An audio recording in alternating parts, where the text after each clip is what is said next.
otherwise the model might think a loud asthma sound is different from a soft asthma sound. And actually, both are the same disease. So we normalize in 2 steps. We subtract the mean to center the signal 0 around and divide by the maximum amplitude to scale through -1 and 1.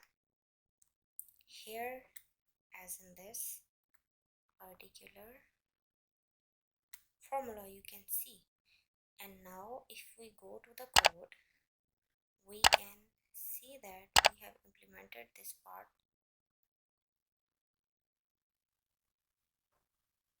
here. This min max normalize function is doing that.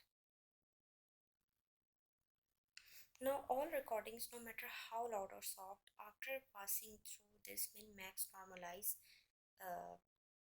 function,